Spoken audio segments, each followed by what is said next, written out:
script that he published, that he used, and in open source manner, he put it on his website. Probably it's out of date right now because the Twitter API changes every day. And this is another example of a publisher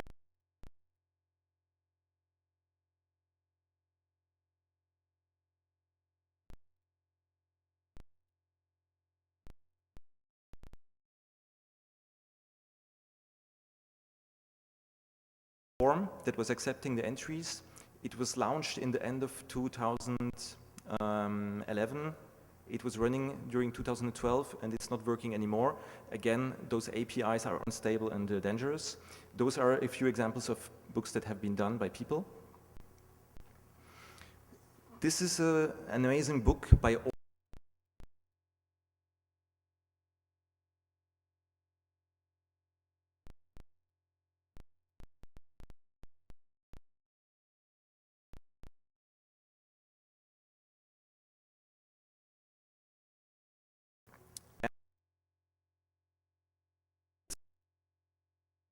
doesn't necessarily have to be Vanity Press 2.0, but you can very well react to political events in the world and you can put meaning into this. This is a recent project that was done earlier this year in Geneva with students, and the objective was to make a useful book for graphic designers working with Libre open source funds. So this is a specimen book designed entirely by students during 1 week of work using the book sprint methodology that Adam Hyde, who's in this room, is pioneering across the world. So after the workshop, the book has been put on Amazon. Anybody can order it.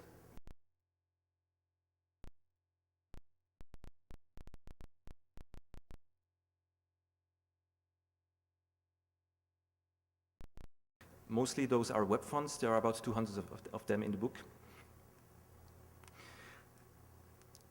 After those examples of exciting and enthusiastic and experiments with the technology, I'm going to look a little bit at the dark side, because every technology that appears on the world also brings with it some dangers and some responsibilities. So actually print on demand, quite unexpectedly, has unleashed very, very strange phenomena that not many people, I think, have noticed, but that have been invading the world of books and publishing during the past few years. Who of you is aware of book spam? Yeah, roughly 30%. Who of you has printed or seen a spam book physically? Good, excellent. Any of you has made a spam book? I want to talk with you after. Thanks. So I found this out, I came across this in the early 2010.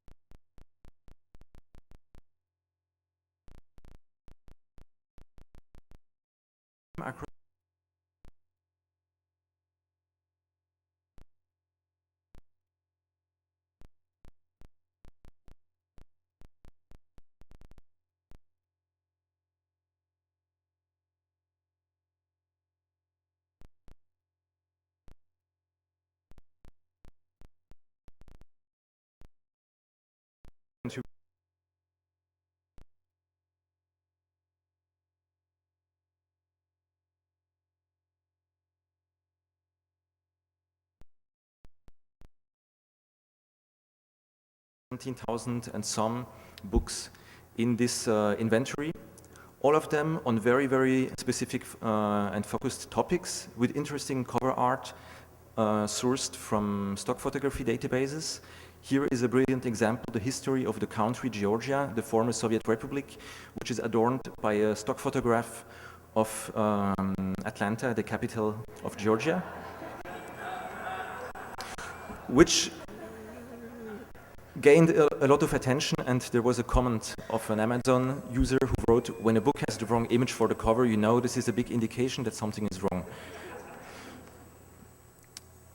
Another example, and you see a very a pattern familiar from internet spam, where the title or the content contains a maximum of keywords.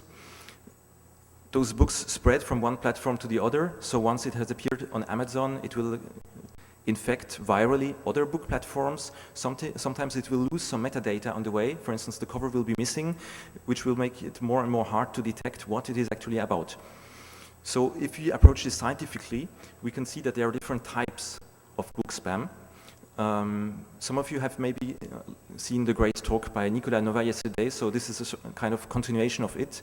We have algorithmic spam, where the entire book has been generated by a computer. Some of those authors are engineers and they are proud of their invention and they will talk about it openly. Like the Icon Group International, which is producing those world reports on amazing topics like the world forecasts of artificial guts made of hardened protein or cellulosic materials. And if you would tell me that this is an example of algorithmic poetry, I would certainly agree. This is a book search of this morning for this publisher. He has 870,000 and more books. Another category, even more intriguing, is human-made spam, where actually there weren't algorithms in play, but they were real human agents who were involved in the creation of those books. It may seem unbelievable, but we have what is called outsourcing, that type of work. This is from the front page of one of those publishers, advertising its location on the island of Mauritius. And as an investigative data researcher, I figured out that there was a Facebook group launched by the editors themselves. For those understanding French, the subtitle, Nous trop bon, is an interesting case of creolization. Those are photographs of the workers who are churning out the books. And those are some of the comments that they shared on this group, which was of course deleted shortly later. And by the way, it's also an interesting insight of what is happening behind all the data centers and all the digital services that surround us. Like, do some people of you have a service that is transcribing your text messages? So this might well be happening in some other country through outsourced work. In a way, those workers are incarnation of the infinite monkey.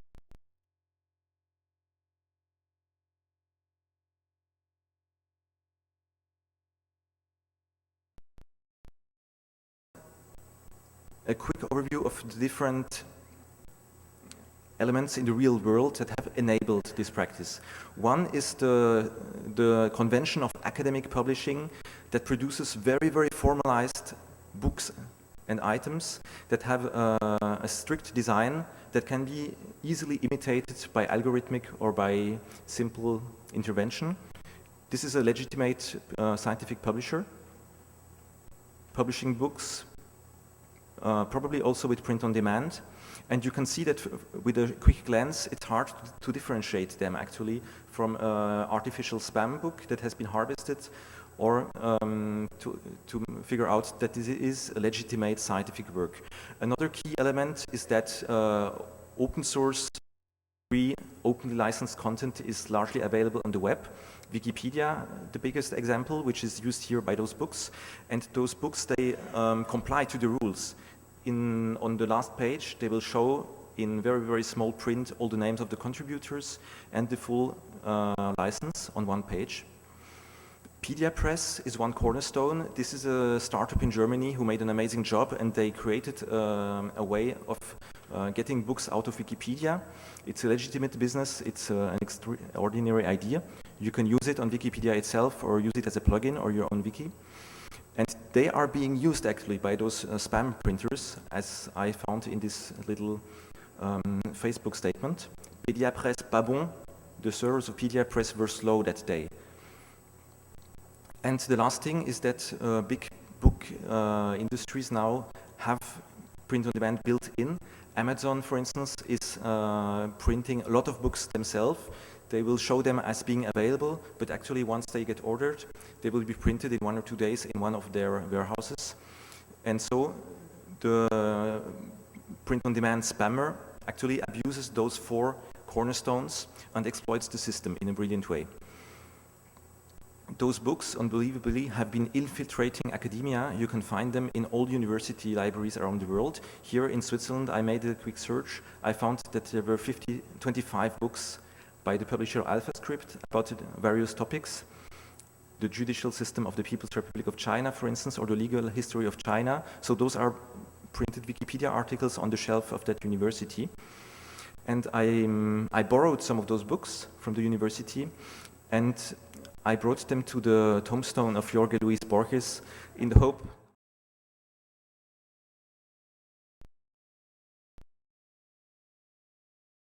imaginations happening in our century. It also means that the people who acquired those books failed the spam detection test. We all know the CAPTCHAs that we encounter every day on the web. So those are the Turing tests that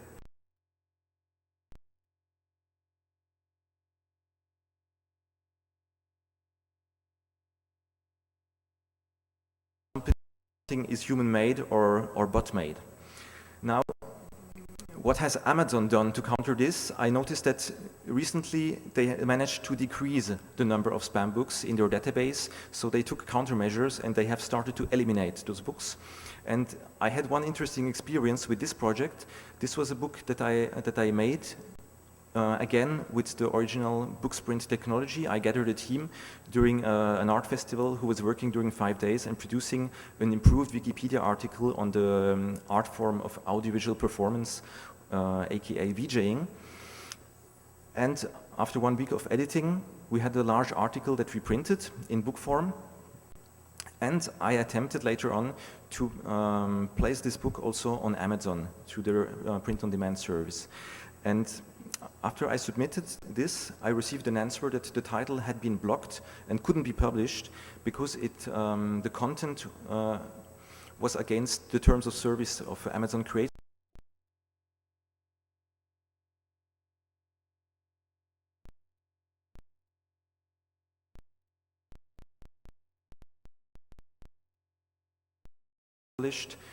You have to hold the exclusive rights, and the content shouldn't be available on the web.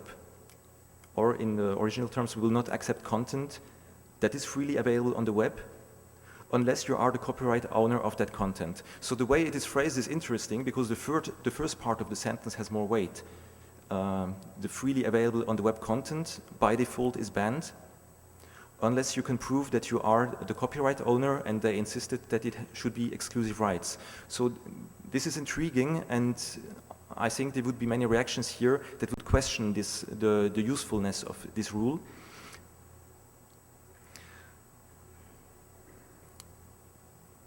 I think I'm reaching the end of my presentation. And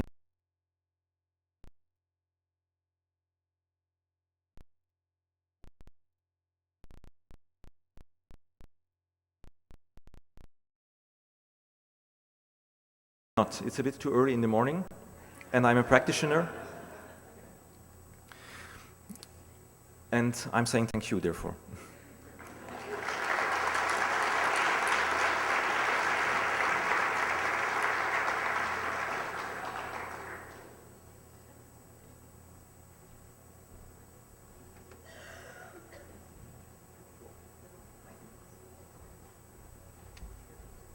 Hello.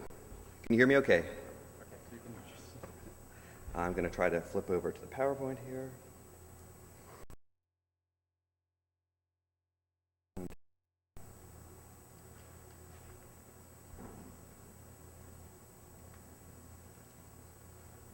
Because I clearly can't speak without a PowerPoint, otherwise I'm lost.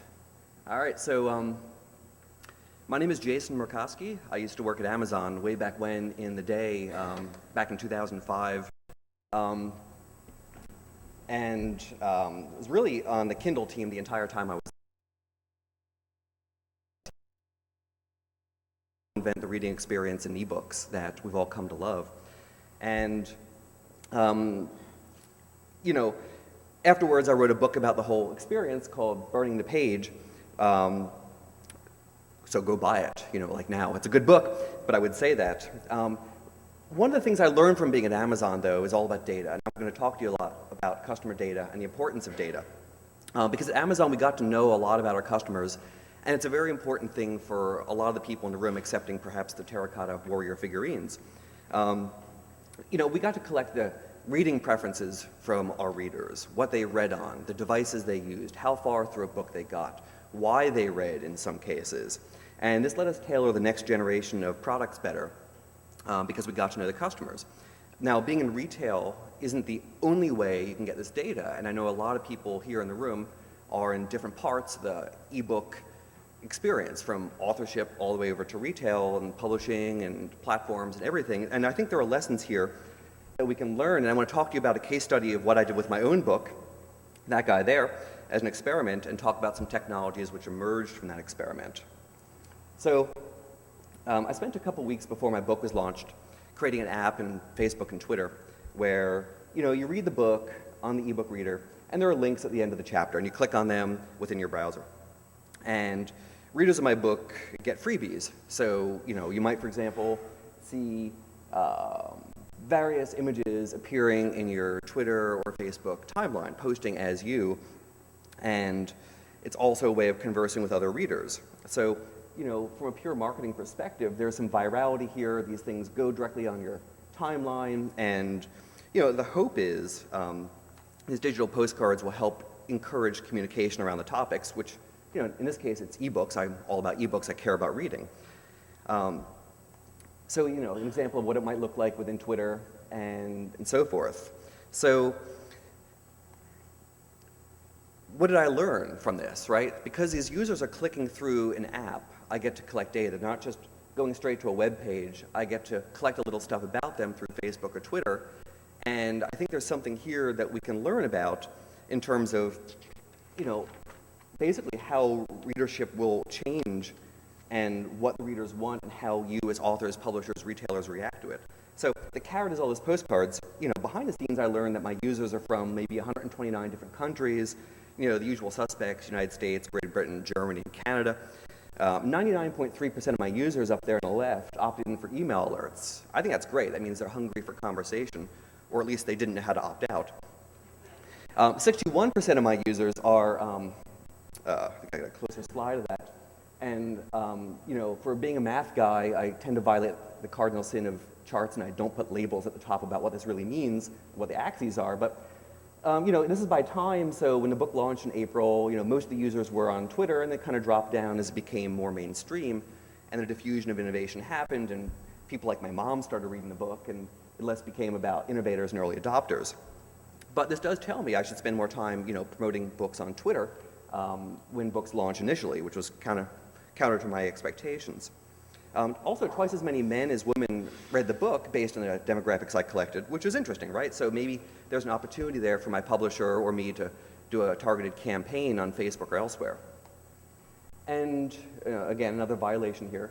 You'll have to imagine I format